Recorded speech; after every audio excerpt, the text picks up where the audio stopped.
Hello friends, आपल्या सर्वांची आवडती मालिका हळद रुसली कुंकू हसलं या मालिकेच्या आजच्या शनिवार 31 जानेवारीच्या एपिसोडमध्ये एक खूप भयानक ट्विस्ट आलाय, ज्याचा कधी आपण विचारही केला नव्हता.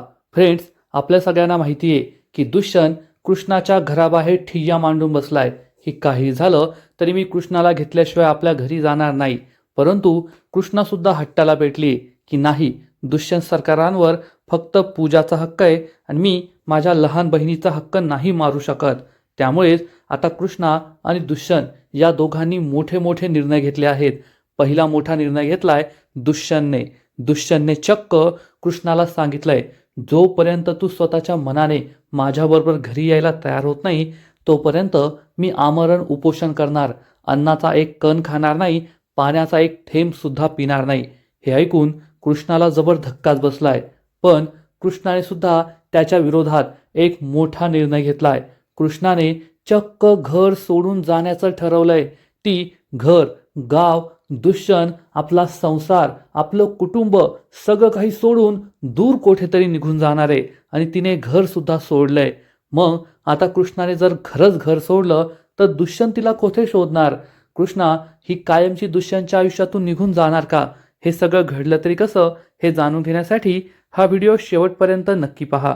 फ्रेंड्स, आजच्या एपिसोडच्या सुरुवातीलाच कृष्णा दुष्यंतच्या अंगावर अंथरूण टाकते. दुष्यंत घराबाहेर खाटेवर झोपलेला असतो, पण दुष्यंत अंगावर अंथरूण घेण्यास नकार देतो. त्यामुळे कृष्णालाही राग येतो आणि कृष्णा ही सुद्धा घराच्या बाहेरच झोपते आणि ती सुद्धा अंगावर अंथरूण घेत नाही.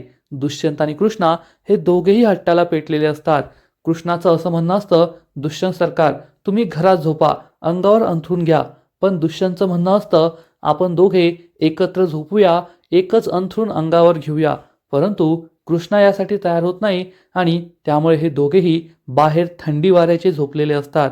आणि आपल्या सगळ्यांना माहिती आहे की थंडी किती आहे सध्या, आणि या थंडीमध्ये चक्क ते घराबाहेर अंगणात झोपले, अंगावर अंथरूण न घेता. त्यामुळे या दोघांनाही खूप थंडी वाजत असते. कृष्णाला दुष्यंतची खूप काळजी वाटते. तर इकडे पूजा ही तिच्या रूममध्ये बसलेली असते. तेवढ्यात दरवाजा वाजतो. पूजाला वाटतं एवढ्या रात्री कोण आलंय. ती दरवाजा उघडते तर चक्क तिच्या समोर सावित्री उभी असते. सावित्री ही विवळत आई ग लंगडत कशी बशी रूममध्ये येते. पूजा तिला विचारते, आई तू येथे काय करतेयस? तू तर तिकडे गेली होती ना कृष्णा आणि दुष्यंतला वेगळं करण्यासाठी, त्यांच्यात फूट पाडण्यासाठी. तर सावित्री रडत रडत विवळत म्हणते, अगं बाई मी त्यांच्यात फूट पाडायला गेले आणि त्यांनीच मला फटके दिले. पूजाला जबर धक्काच बसतो. ती विचारते, फटके दिले म्हणजे? तर सावित्री सांगते, त्या झिपरीने मला दरोडेखोर समजलं आणि काठीने मला बड बड बदडलं, पाठीत मारलं, पायावर मारलं, डोक्यात मारलं, कमरेत मारलं आणि माझी चांगलीच चाळण करून ठेवली आहे. मला उठता पण येईना, बसता पण येईना. उठले का उठता येत नाही, बसले का बसता येत नाही. पूजाला जबर धक्काच बसतो. पूजा चिडून म्हणते, आई तू मूर्ख आहेस का? मग ही घोंगडी तोंडावरची काढायची ना, तिला सांगायचं ना मी तुझी आई आहे. तर सावित्री चिडून म्हणते, अय मूर्ख, बाहेर जाऊन पहा किती थंडी आहे.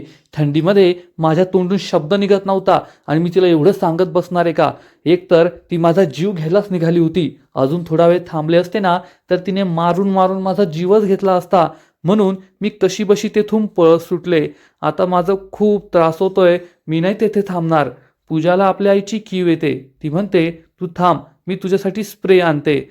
सावित्री ही बसण्याचा प्रयत्न करते, पण तिला बसताही येत नाही. कृष्णाने तिची चांगली धुलाई केलेली असते.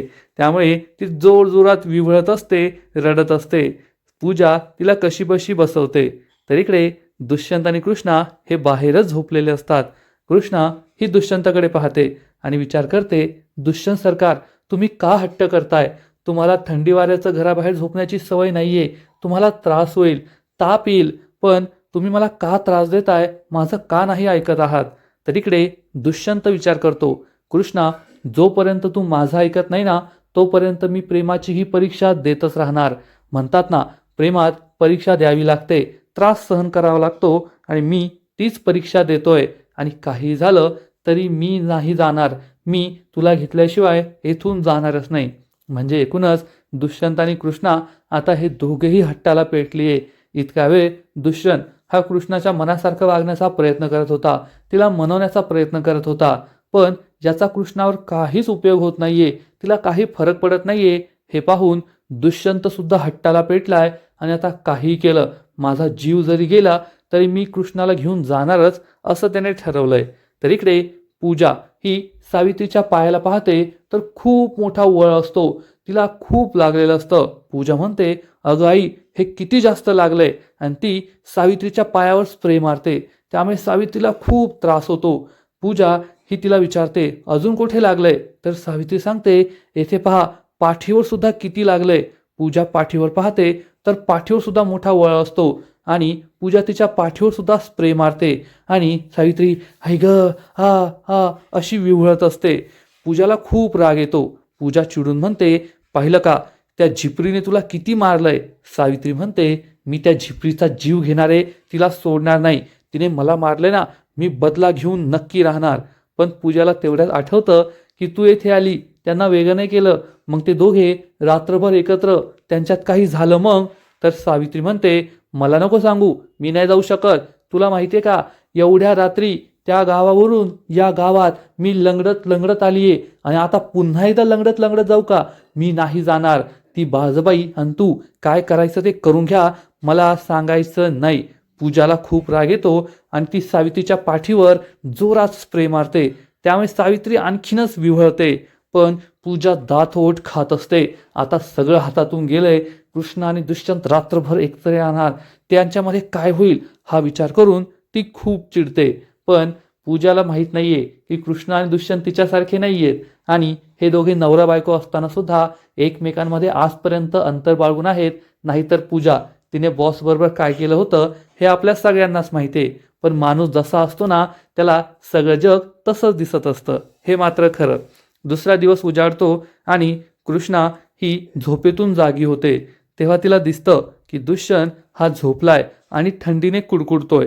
कृष्णा ही अंथरूण आणते आणि दुष्यंतच्या अंगावर टाकते.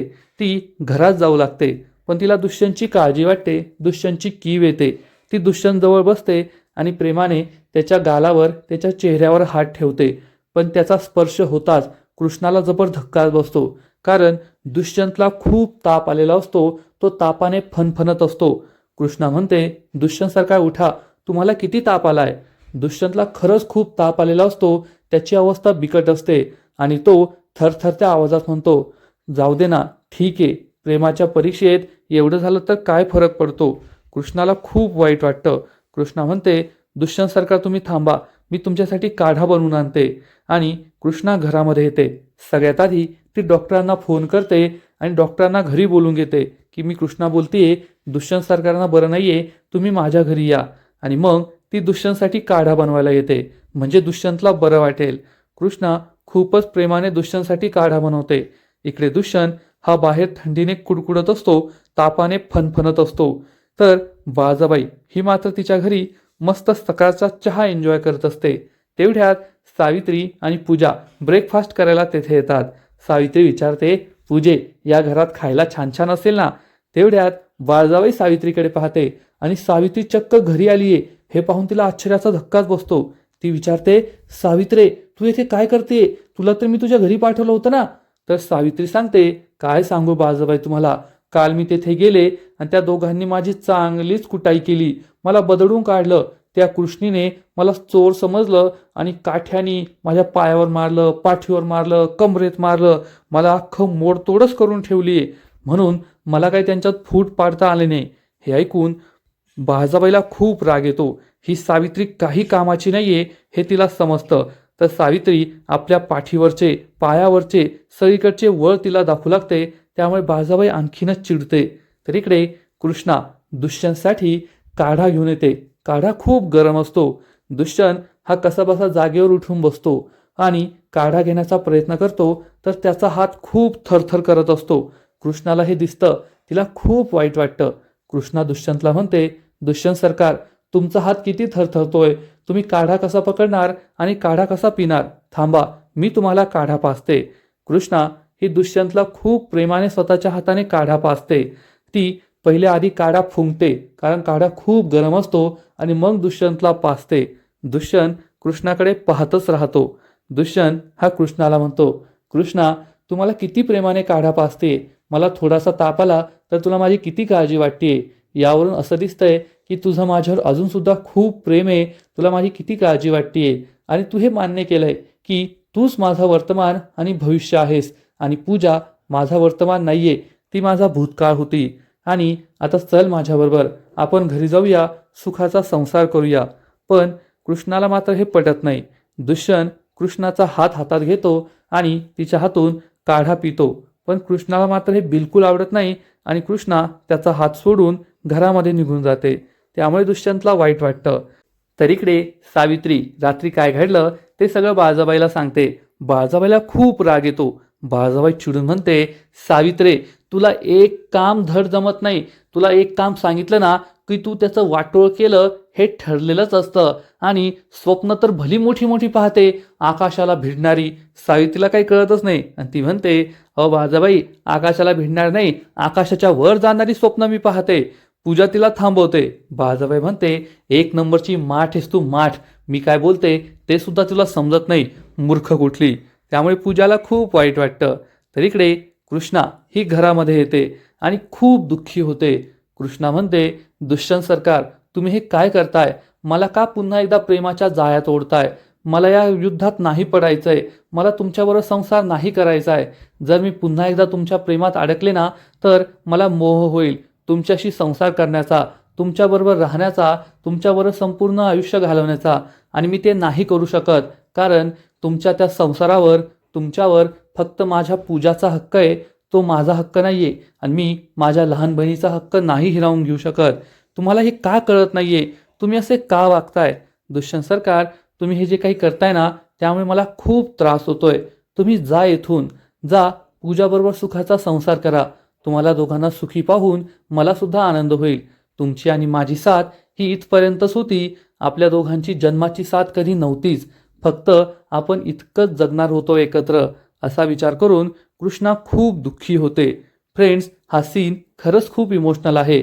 तसा विचार करायला गेलं तर मागील काही दिवसांपासून कृष्णा जे काही वागतीये त्यामुळे आपल्या सर्वांना तिचा खूप राग येतोय. आपल्याला असं वाटतंय की दुष्यंत हा कृष्णाला सांगतोय की मी तुझ्यावर प्रेम करतो, आता पूजावर माझं प्रेम नाहीये, तो भूतकाळ होता. तरी सुद्धा कृष्णाने तोच हट्ट पकडलाय की दुष्यंतवर फक्त पूजाचा हक्क आहे, आणि दुष्यंत बरोबर संसार करणं म्हणजे तिच्यासाठी खूप मोठं पाप आहे. आणि आता कृष्णा जे काही बोलते त्यावरून तिच्याबद्दल सुद्धा खूप वाईट वाटतं, खूप कीव येते. कारण शेवटी ती पूजावर सुद्धा खूप प्रेम करते, आणि आपल्या लहान बहिणीचं आपल्या नवऱ्यावर प्रेम होतं, आणि मग त्यांच्यानंतर आपलं लग्न झालं ही कुठली तरी भावना तिच्या मनात आहे, आणि ती स्वतःला दोषी समजतीये. कृष्णा ही ढसाढसा रडू लागते आणि तिला खूप वाईट वाटतं. दुष्यंतला कसं समजून सांगावं, कसं त्याला त्याच्या घरी पाठवावं, हाच प्रश्न तिला पडलेला असतो. तर इकडे बाळजाबाई ही पूजा आणि सावित्रीवर खूप चिडते आणि त्यांना जाब विचारते, तुम्ही दुष्यंत आणि कृष्णाला कसं वेगळं करणार आहात, आणि या पूजीचं लग्न कसं माझ्या दुष्यंत बरोबर लावून देणार आहात. आहे का तुमच्याकडे काही उत्तर, काही प्लॅन. पण सावित्री आणि पूजाकडे काहीच उत्तर नसतं आणि त्या गप्प बसतात. तेवढ्यात बाळजाबाईला कृष्णाचा कॉल येतो. बाळजाबाईला आश्चर्य वाटतं. बाळजाबाई फोन उचलते आणि विचारते, हा बोल, आता काय तुझं इकडं. कृष्णा चिडून म्हणते, माझं तिकडे काही नाहीये, पण तुमची एक खूप महत्वाची गोष्ट आहे इकडे. दुष्यंत सरकार त्यांना इथून घेऊन जा, त्यांना खूप ताप आलाय. हे ऐकून बाळजाबाईला जबर धक्काच बसतो. कृष्णा फोन कट करते. बाळजाबाई कृष्णाच्या घराकडे जायला निघते तर पूजा सावित्रीला घेऊन आपल्या रूममध्ये येते. ती सावित्रीवर खूप चिडते आणि म्हणते, आई तुला एक काम धड जमत नाही, 2 काठीचे फटके खाल्ले आणि आली इकडे पळून. तोंडावरचं घोंगडं काढून त्यांना सांगायचं होतं ना की मी तुमची आई आहे, सासू आहे. मग त्यांनी काही नसतं केलं, उलट तुला मलमपट्टी केली असती आणि रात्रभर दोघे एकत्र राहिले नसते, आणि आता आपल्याला बाळजाबाईचं एवढं ऐकून घ्यावं लागलं नसतं. पण तुला एक काम सांगितलं ना ते सुद्धा नीट जमत नाही. सावित्रीला खूप राग येतो आणि ती चिडून म्हणते, ए पूजे, त्या बाळजाबाईसाठी मला काही बाही बोलू नको बरं का. आणि ती बाळजाबाई खूप नाकाने बोलते, पण स्वतःच्या लेकाला तिला सांभाळता आलं का. तिचा लेक तिच्या नाकावर टिच्चून तिकडे कृष्णाच्या घरी जाऊन बसलाय, तिची मनधरणी करतोय, पण या बाईला काहीच करता येत नाही. ही बाई फक्त आपल्यावरच राग करते, आपल्यावरच आवाज चढवते, तिच्यासाठी मला काही बोलायचं नाही. पूजा गप्प बसते आणि त्याच वेळेस जयकांत तेथे येतो आणि म्हणतो, काय पूजा मॅडम? आणि सावित्री खूप चिडते आणि विचारते, ओ जयकांत शेठ, तुम्ही येथे कशाला आलाय? तर जयकांत चिडून म्हणतो, ए म्हातारे गप्प बस, हे माझं घर आहे. तू येथे कशाला आलीये? तुझा काय संबंध? तू या घरात कशाला आलीये ते काय मला कळत नाही का? मी काय खुळा आहे का? तुझा सगळा प्लॅन मला कळतोय. आणि तुझी जर इच्छा असेल ना की तुझं घराचं कर्ज माफ व्हावं, शेताचं कर्ज माफ व्हावं, तर ते फक्त मीच करू शकतो. हे ऐकून सावित्रीला आश्चर्य वाटतं. जयकांत म्हणतो, चल, तुझ्या घराचं एक ना एक पाई मी माफ केली, आता तुझ्यावर 1 रुपयाचं कर्ज नाहीये. सावित्रीला आश्चर्याचा धक्काच बसतो. ती खूप खुश होते.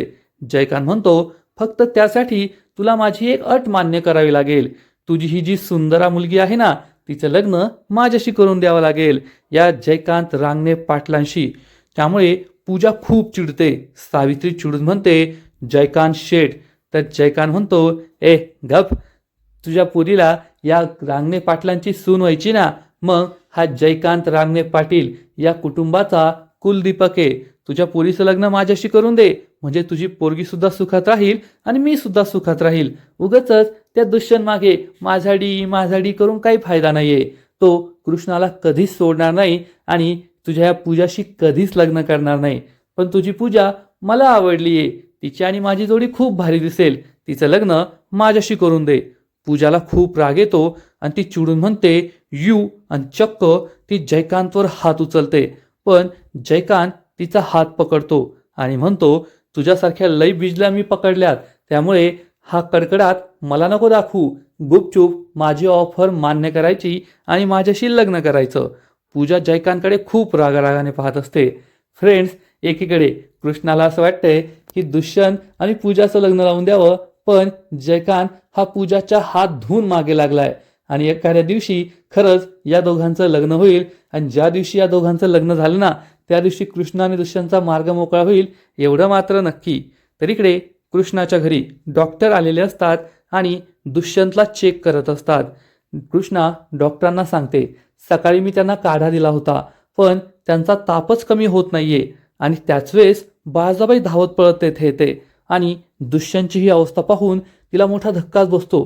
ती डॉक्टरांना विचारते, डॉक्टर, काय झालंय माझ्या लेकाला? तो बरा आहे ना? त्याला काय झालंय? तर डॉक्टर सांगतात, काळजी करण्यासारखं काही नाहीये. रात्रभर थंडी गारठ्याचं ते बाहेर झोपले होते, त्यामुळे त्यांना ताप भरलाय.